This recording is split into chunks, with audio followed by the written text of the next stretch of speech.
Thank you, Mr. Speaker. I am honored to be standing in support of the long overdue action to have a National Indigenous Day be made a statutory holiday. This is consistent with Truth and Reconciliation Commission recommendations, and I'm very grateful to my colleague, the Member of Parliament for Desnethi, Mississippi Churchill River, for bringing it forward.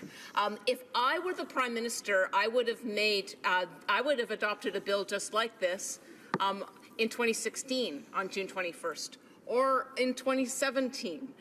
It is so aligned with what the government says their objectives are. If they truly believe that their relationship with Indigenous people is of the highest order and the highest precedence, then surely they would create space in our country for people to come together, talk about the legacy of residential schools, of the overrepresentation of children in the child welfare system, in Indigenous people, Indigenous women in particular, overrepresentation in our jails. We've got a lot of work to do as a country, and for a government that says they want to do the right thing and is very willing to spend money on all kinds of things, surely if they were to put their money where their mouth is, then they will vote yes to this very constructive and concrete proposal.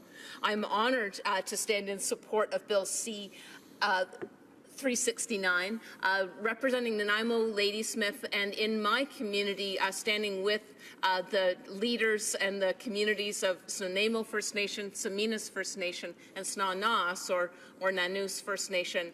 These are leaders that have taught me a lot, and in our community, June 21st, the solstice, is increasingly the space is being taken to recognize the past wrongs in relationship with Indigenous people in this country, and the positive future that we can have if we do, as my colleague says, we are stronger when we stand together.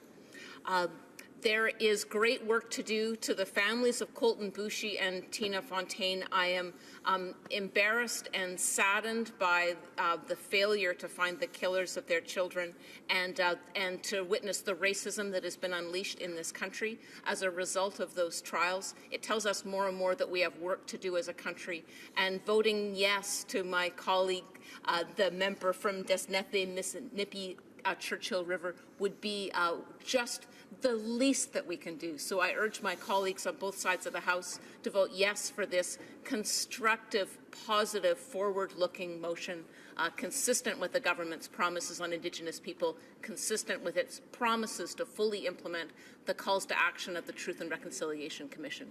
Thank you, Mr. Speaker.